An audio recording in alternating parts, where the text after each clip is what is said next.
actually Nahida, aren't you? Paimon felt like Catherine was acting weird when we met at the Sub-Zero's festival. And Dunyarzad, did you save her? It's a really long story. We shouldn't disturb her. Her consciousness is still weakened. Let's chat somewhere else. How about by the Traveler's favorite bench?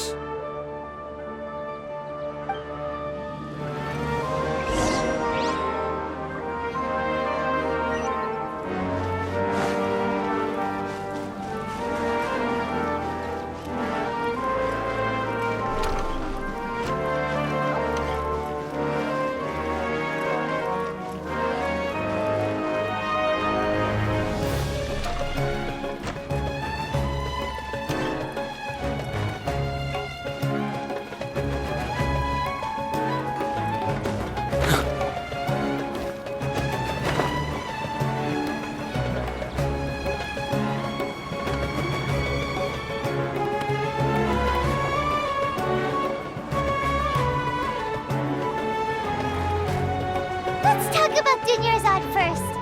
It's such a relief that she's all right. After we parted on the last day of the Sub-Zero's festival, I left the city and saw what the Traveler had described. Among the countless dreams, I found one that was growing fainter and fainter. This proved my suspicion. Once Dunyarzad could no longer bear the Akasha harvesting her dreams, her consciousness began to dissipate. But this also meant it escaped the Akasha's control. Such a small fragment of consciousness can't last for very long, though. It will return to its original dream, where both will gradually fade until they completely disappear. I used all the power I had to keep her dying dream alive as long as possible, but it still wouldn't have lasted for much longer if it hadn't been for you two breaking the samsara. So it looks like we did manage to save Dunyarzad in the end. Not a Huh? Why are you two smiling so happily? I thought you'd be so moved that you'd start crying. I need to spend more time observing human emotions. Both are fine. Everyone reacts differently. All right. You two must have a lot of other questions for me, right? After all, you saved my faithful believer. As you're at the Avidia forest, there was this incense that made the Traveler fall unconscious and dream of a huge tree and a red sky. You also heard someone's voice, right? It said world and forget me. Yeah, so you do know! We've been wanting to ask you what that was about, and if the red sky was related to Conria. It seems like the Traveler established a connection to Irminsul. That was a message left by Greater Lord Rukkhadevata's residual consciousness in Irminsul. Perhaps her last memory before she died. As you two probably know, Greater Lord Rukkhadevata disappeared after the disaster in Conria. The timings of these events do line up, so your suspicions are reasonable. A message from Greater Lord Rukkhadevata? We thought it was from the Scarlet King. The Scarlet King? That god who died even longer ago? Some present-day desert dwellers still worship him. You probably just heard some of their conspiracies. Okay, so what does the message mean? I still haven't managed to decipher it. Even the Akasha isn't currently capable of doing that. Greater Lord Rukkhadevata's residual consciousness in Irminsul seems to be contaminated with something that has a very dangerous aura to it. Many devoted scholars go mad as soon as they connect their consciousness. I've warned the academia about this many times, but people still keep falling victim to it. But I believe this is the key to saving Irminsul. That's why I've kept trying to decipher it. So the tree in the vision was Irminsul? Oh, Tainari also said that Irminsul is sick. Is it because of the contaminated consciousness? But Even if you can't figure out what that vision was all about, it seems like our search for you was all in vain. The traveler wasn't affected after coming in contact with that consciousness. I've never seen anyone like that. With you here, we may have a chance at deciphering it. No, we must decipher its secrets. I've already eliminated all other factors that might affect Irminsul. This is the only one left. This puzzle has life and death at stake.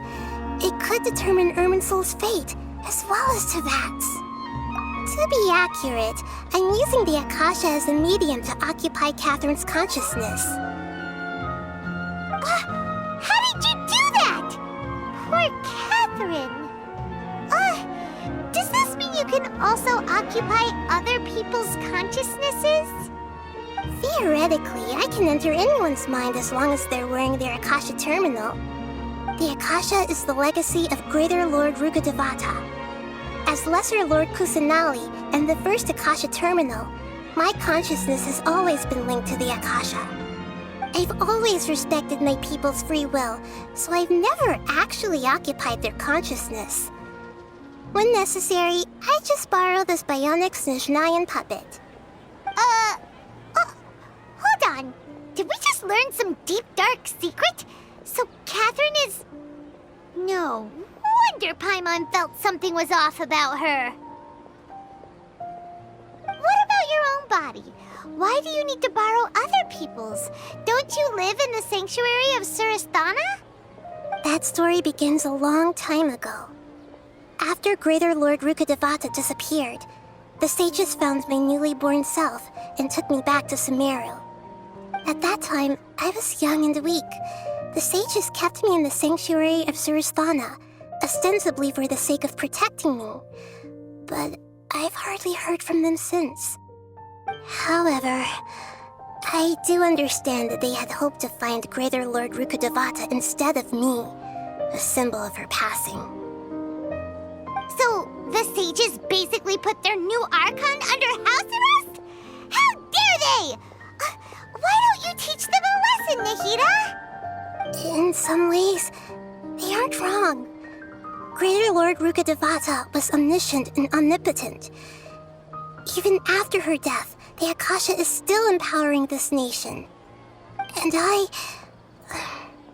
I'm still really far away from being able to call myself the God of Wisdom. Moreover, the academia is also more proficient at governing this country.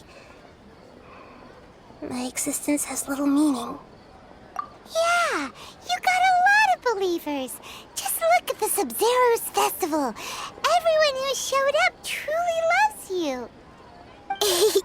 Thank you for the kind words. But I honestly don't need physical freedom as long as I can connect my consciousness to the Akasha.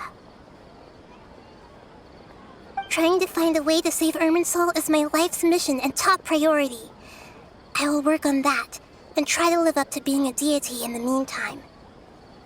Every once in a while, I will also take up the duties of the God of Wisdom and enlighten a lost soul here and there. Doing all that should be enough. You mean how the Akasha stops you from having dreams?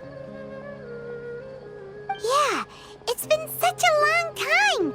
No one's noticed something's up? It's not that no one noticed. It's more like no one cared. Ultimately, it's all rooted in the sage's misdirection. Misdirection? The sages convinced everyone to believe that being unable to dream is a sign of rationality and wisdom. Not dreaming is a badge of honor in Sumeru. Even if the truth is that their dreams are being reaped by the Akasha. With their propaganda in place, the sages can maximize their use of the Akasha to facilitate their research.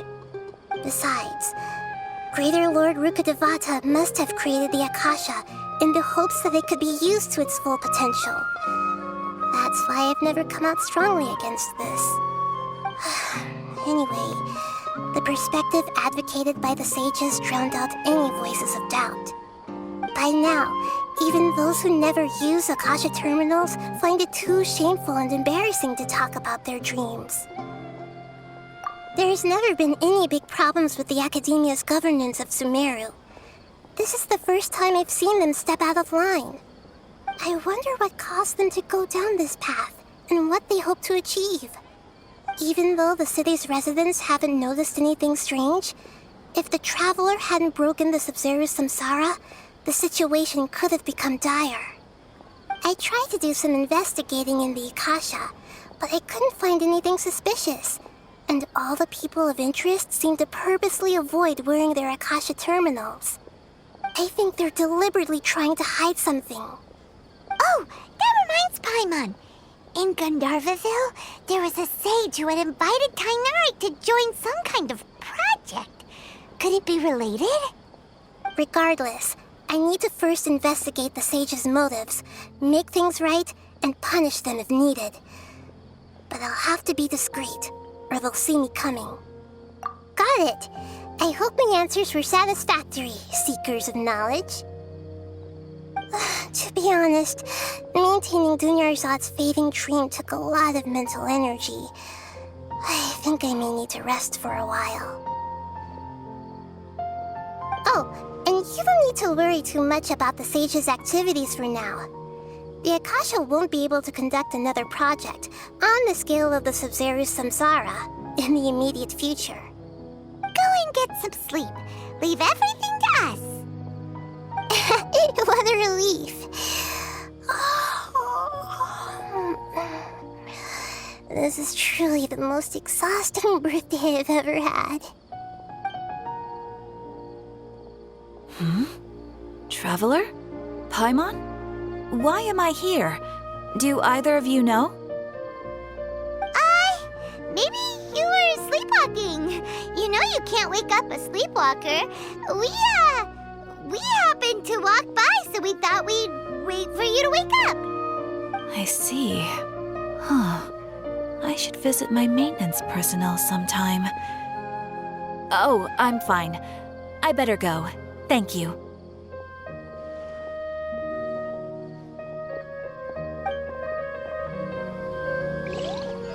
We've spent quite some time in Sumeru City, but ever since we last said goodbye to Lesser Lord Kusanali, we have...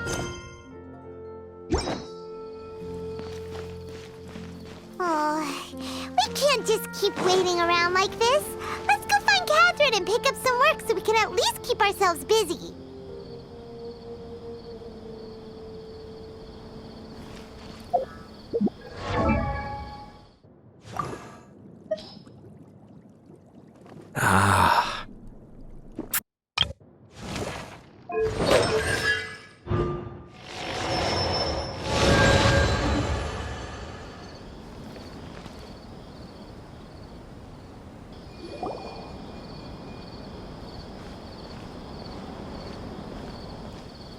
Ad Astra Avisask. We meet again, you two. Hi, Catherine. Do you have any commissions for us today? Commissions, huh? Let me think. Oh, how about this? Please attend the Academia's Academic Symposium this afternoon and recite a love poem on stage. Wait, say what now? And if possible, please also use your camera to capture the reaction of the audience upon finishing the poem. Huh? What kind of commission is that? I see. It appears that you're not interested in this commission. In that case, please go to Port Armos and convince the Eremites there to spend some time volunteering at the local orphanage. Hey, that's not any better.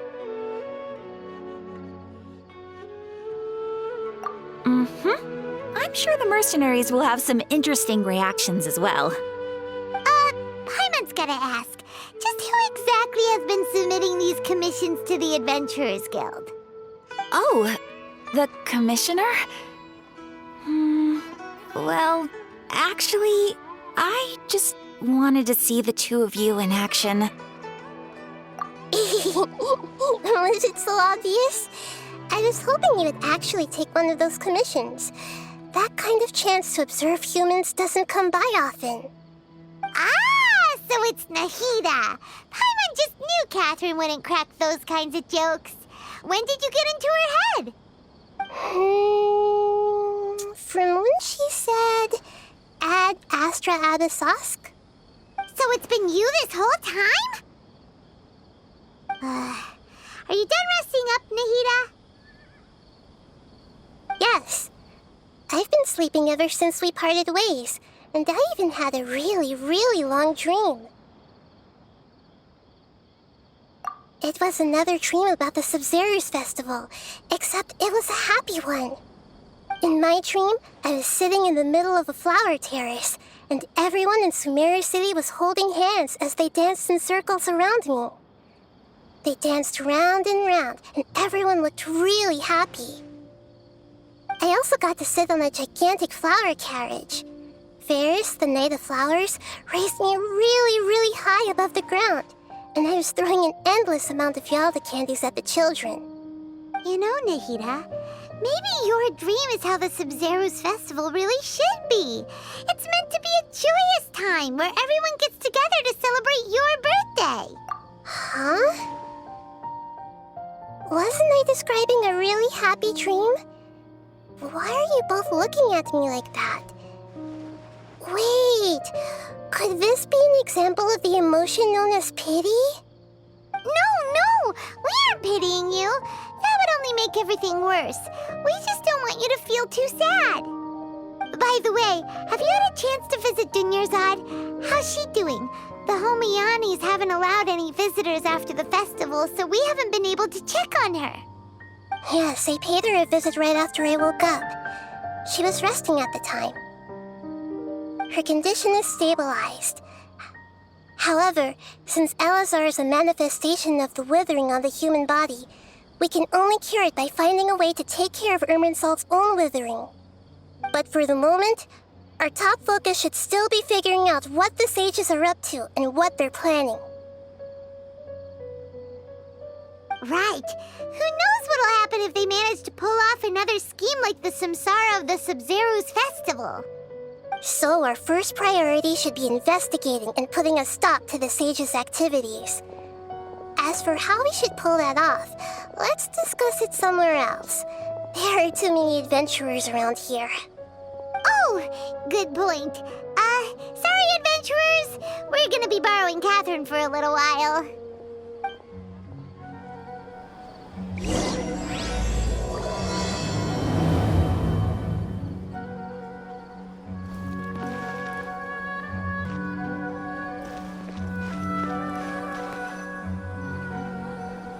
Let's continue our chat here. Okay, so do you have any ideas on how we can investigate the sages, Nahida? Actually, I've already done a little bit of work on that. But for now, I want to hear your thoughts.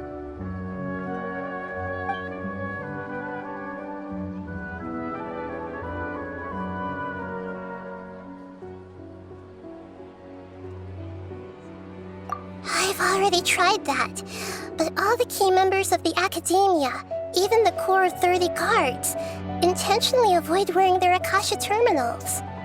It seems that from the very beginning, they've been guarding against info leaks from the Akasha. Of course, it could also be because they're wary of me. Have you already caught the sages' attention? I'm guessing not yet. But distrusting me would make perfect sense if they've ever paid attention to the urban legends about me. In any case, I probably can't take over their minds directly.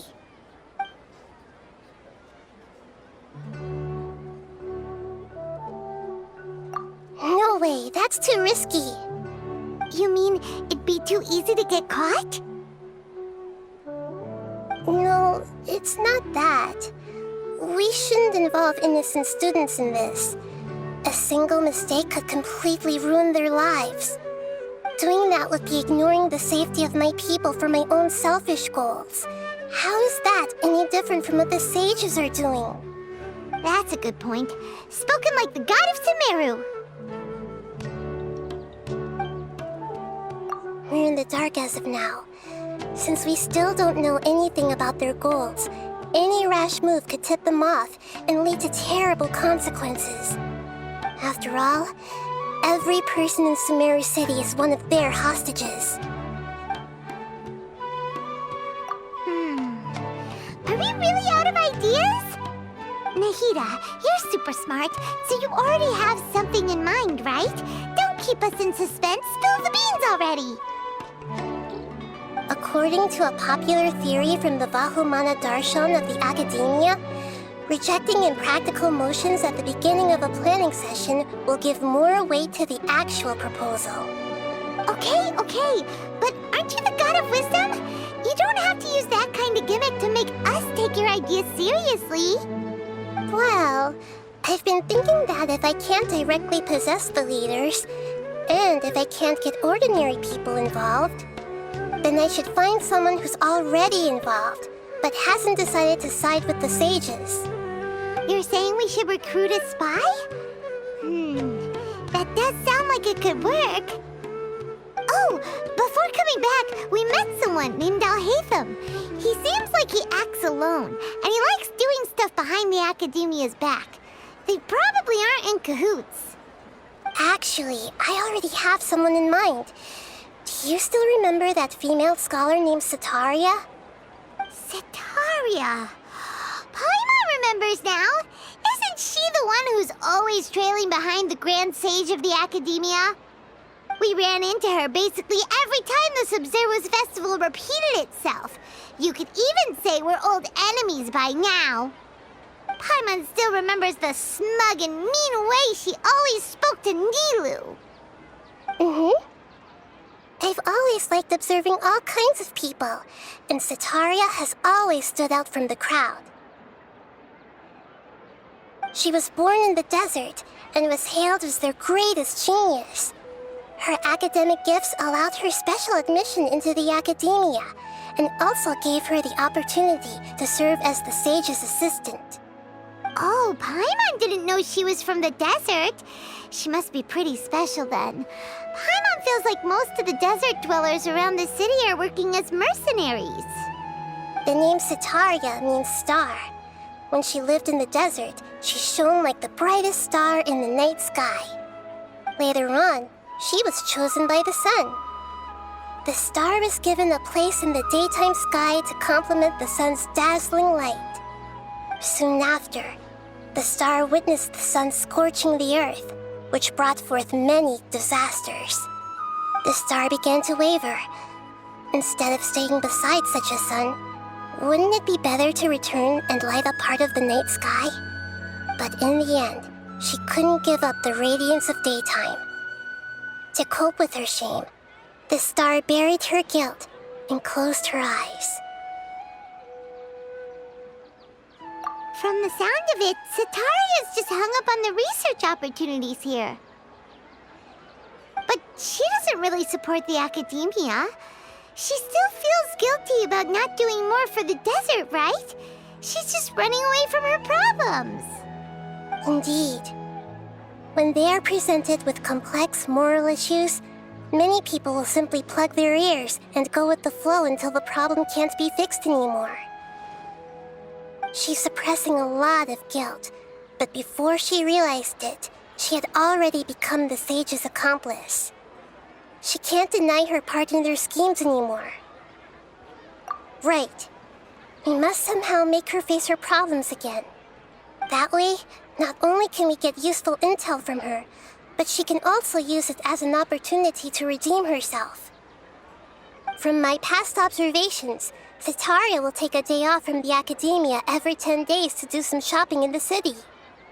Tomorrow afternoon just happens to be a shopping day for her. That'll be our chance. To prepare, let's go check out some of her favorite spots and have a quick chat with a few of the vendors there.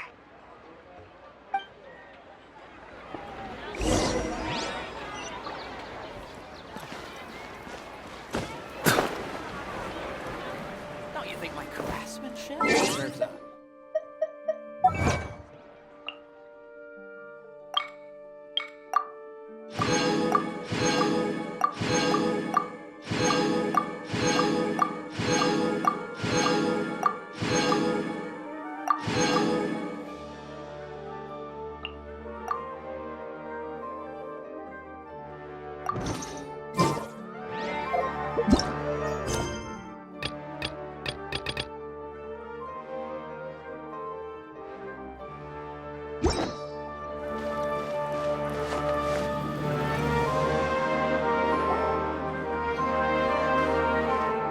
This should be Sataria's favorite fortune-telling spot. So should we ask the fortune teller about Sataria? No, I already have enough information on Sataria. The most important thing now is for you to pay attention to the vendor's talking style and key characteristics.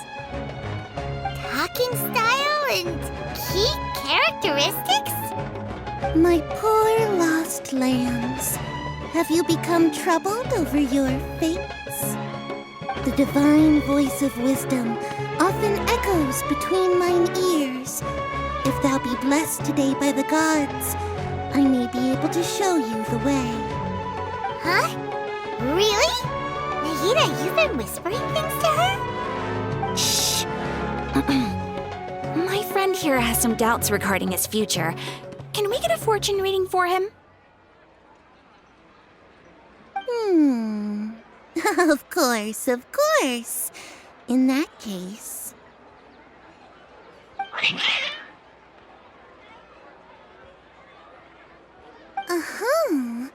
It would seem that Harut and Marut are quite wary of you. Perhaps, at some time in the past, you have somehow offended the gods. Only mocking the god of Animo, questioning the lord of Geo's financial savviness, and brawling with the god of Electro. Do those count? Oh, nothing. Go on, pick an aspect for her to divine. Health prospects, no problem at all.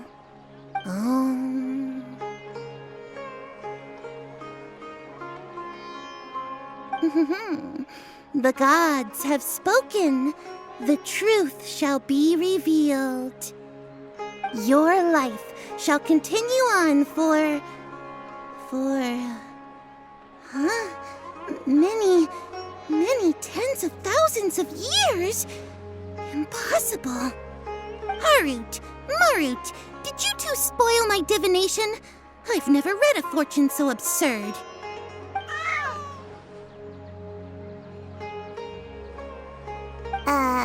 Actually, Paimon thinks this is probably the most accurate fortune-telling you've ever done. I admit that the orientation of today's celestial matrix is suboptimal. As such, there will be no charge. Is that so? Well, that can't be helped. If you were to bring some food offerings for Harut and Marut on your next visit, perhaps they could help you reverse the wheels of fate.